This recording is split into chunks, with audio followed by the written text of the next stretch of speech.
You're now tuned into the Same Table After Show, and today we want to debrief and unpack and discuss a little bit more following episode 2. Yeah. And so on this episode, we had the privilege of sitting down with Pastor Rhonda, the Reverend Doctor. I know. I was like, I think she has multiple prefixes. prefixes. The Reverend Dr. Rhonda Britton, who we had the privilege of hearing her story and her journey. And one of the things that I'm just kind of enamored by is just her resilience in her story and the courageousness of a female woman pastor, which some people theologically don't agree with that. But as a black woman from Tallahassee, Florida, coming to New Glasgow, Nova Scotia, by way of Princeton Theological Seminary. So just of such a, it's one of those things where it's like only God can orchestrate such things, and just her journey here, but then also just how she sees the gospel, particularly around God's justice, but not just theologically in terms of an orthodox view, but her orthopraxy, how she lives that out. And Rhonda didn't share this. She didn't go in great detail, but Rhonda is a friend of mine, and I know some details, but some more depth, more dimension. For sure. I just really commended her real gesture and act of reconciliation to the indigenous community by changing the name of the church from Cornwallis Street to New Horizons, understanding the history of Cornwallis and his impact and just evil acts towards indigenous people historically in Halifax. But she shared a story with me that when she was going through the process of changing the name, she experienced a lot of ridicule from the public. And one email in particular she received, it was hate mail, just venom. Man. Wow. Called her names, disparaged black people and her in particular. It was just a nasty, evil, hate-filled email. And I remember when she shared that story, she shared it with me, but she's also shared it publicly in other spaces. I'm always amazed at just the evil that people can perpetuate. So I think those things are more a reflection on the person. But also, in particular with her, it just gave me a deeper respect of, again, it sounds real noble to do something that is right, but also is a way of reconciliation, but just that there's a cost with that. The process and the journey is not and it's not. And also Rhonda, as you would notice in the interview, is a very proud woman in a sense of she does not let the barriers in her life to define her to the point where she takes the high road. Not that they're not things, but she has always been and seems to be a person that is has the courage to follow God's call in her life. And that's really what she makes it about. And then ultimately that's what it is. But I was struck and am struck by her courage to endure things that I know that she has in trying to pursue justice and reconciliation is costly. It is a sacrificial act. And I just love how she courageously engages that. And also her understanding of being, as she explained, the pastor of the leading church within the African United Baptist Association, and even the history of that association in terms of the fight for justice, particularly for African Nova Scotian people. She carries that mantle well, and I was just amazed and continue to be amazed at her courage and her resilience and her strength, but also her humility and just all that makes her who she is. And also, again, a willingness to endure and embrace that in a community that she's not from, which I think there's a lot to be said about Christ in her in terms of that, because some people wouldn't do that for their own community, let alone a community that you're not necessarily from. And even sometimes people can hold where she's from against her. And sometimes that different perspective that she brings is sometimes received and not received. But despite all that, seeing the more prominent issues come to the fore and her rally around and lead the charge into that, it just, I commend her and applaud and thank God for her courage. Man. Yeah, a lot of the things that you touched on, I've been thinking about since recording that. And one of the things for me has been actually hearing her talk about her journey as a female, like woman of color in leadership and ministry. And one thing that I've been really chewing on is just even how her foundation gives her a lot of resilience to start with. And just I was shocked in some ways to hear that she didn't really experience racism until much later in her age. And she was just like, I just never had that, and it really struck me that I was like, oh, that's a huge gift. And that gave her such a great starting point that gives her a lot of resilience. So that's been something I've been thinking about. I've also been thinking a lot about, and it really impressed me how as she talked about, challenges that people would place on her as like a female pastor or like a black woman or whatever it might be, that she just kept me like, well, don't take it up with me, take it up with God. Like, God called me to do this. And so her centering on God's calling in her life, and that being the place, her source of assurance. And in some ways, like power, like that it's like, it wasn't me. Like, God wanted me to do this. So if you've got a problem with this, bring this up with God. And I think for me, as a person who has really had seasons where I've wrestled and felt probably more of the weight of human criticism, for me as a woman, a person of color, and in ministry, I've had a lot of pretty hurtful things that have come my way in the past. And I haven't always worn those well. Like, I think they can really be things that really wear me down and feel like I start to doubt. I'm like, man, I don't know if maybe I got it wrong, and do I have a place here? And I think that question really resonates in my mind. But there's a lot of reasons that from a foundational level, there's reasons why that becomes more of what I'm prone to think about rather than to kind of go to a place of resilience. So I found it really inspiring to see, to hear, to meet Rhonda and hear her story. And so that was really inspiring to me. And I think the thing that she really spent a lot of time unpacking was about the gospel, about the wholeness of the gospel and what is something. So I came away thinking about, what am I noticing? Why do I keep noticing or recognizing that God's prompting in my life as I think about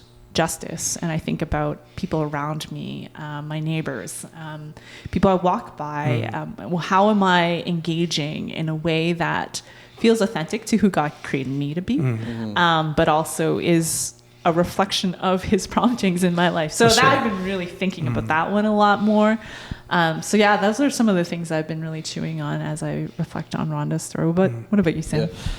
It's a good question. I've never met Rhonda before. That was actually my first time meeting her and hearing her story. And wow, seems like an incredibly strong woman and a really passionate follower of Jesus. And her story was really impactful. I'm really excited to listen to it again a few times and actually kind of absorb it a little bit more. But the instant connections that I made in my mind is just is the social justice piece of what is our call as followers of Jesus. And that's something that I've been wrestling with, not just in terms of different cultures and different people in the city, but also just people of different socio-economic backgrounds, people that are homeless, people with heavy drug addictions, whatever, regardless of what it is. Like, what is our call as followers of Jesus? And we all do have a call to help in some capacity to make an impact, or at least that's what I believe. And I think more recently, the issue of homelessness has hit a little bit closer to home for me, more so than recently. And I think the biggest factor of that is growing up, not always, but this might be a label and this might be wrong, but generally the view of homelessness was that homelessness is often a symptom of addiction. It's not like, you know, but that's just not the case even remotely anymore. Like, there are families, people that have full-time jobs paying $30,000, $40,000, $50,000 a year, and they're still living in tents and they're still struggling. And it's just, I think there's a call as followers of Jesus in that to actually be activists for people and stand up for, and actually make sure people's voices are heard, especially when there's injustices that have been done. And I think that in my own journey, as I've walked with Deepwater, but just as a person and as a human, like with the residential schools and with all the stuff that's come up over the last while, it's really made me think of like, okay, am I just going to acknowledge this and learn about it, or am I actually going to do something about it? Which is something that I've never been faced with, and it's new and weird, and I don't have an answer for a lot of those. Like, okay, if social justice means that we have to and should do something about it, what is it that we do? And that's the question that I've been wrestling with over the past few months, year and a half, 2 years, whatever it's been. Like, it's a big question. Yeah. No, I think it's an important question. And I think too, I think sometimes before you can sometimes get to that answer, I think there's wisdom, and I think it's necessary in the process to sit in the pain. The laments. Yes. Because I think sometimes rushing to the solution can almost be like self-coping. Yeah, totally. Like, I can't handle the discomfort of this. I don't want to deal with it. Yeah, I just need to do something, and then I can be like guilt-free, move on with my life. Exactly. Yeah. And I'm not saying that's your situation, Sam. I'm just in general, I think sometimes you got to just look at the ugly and feel it and let it impact your soul. Because I do think I just think God births ministries, solutions, hearts, postures, love.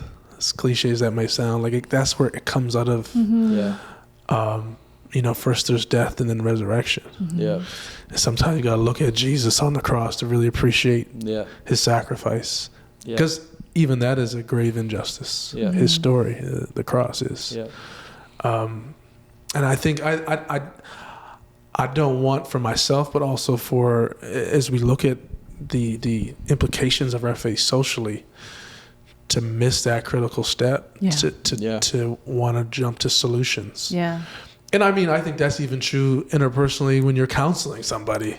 Sometimes you just got to listen and sit in the pain for a second, because sometimes jumping to the solution can to that person you're listening to can seem disingenuous, or that you're just trying to hurry them up to whatever. It can be insensitive. You just want to fix me rather than like actually listen to me. And also I think just something that God does in that actually will create a better outcome, whatever the ultimate solution is, or even just what exactly is our role in it? What am I equipped to do? What do I really have a burden for? Because I don't think we can do everything as individuals, but collectively as the body of Christ.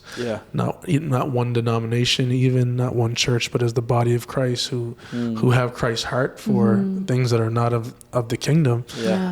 We can start to glean and discern, well, what is our unique role in that? But I think a lot of that is birthed out of sitting in that discomfort and that mess and that pain and the weight of what injustice does to relationships, to societies, to people groups. Just what suffering is. Yeah. You got to suffer with them in a sense of empathizing and feeling what they're feeling. Yeah. And I don't think that process should be rushed Yeah, or avoided or got to skip over real quick. Yeah. And I think that it actually, when you sit in it and then you try something and you fail, you sit in it again. I think it's it's a teaching of a cycle that we need to go through.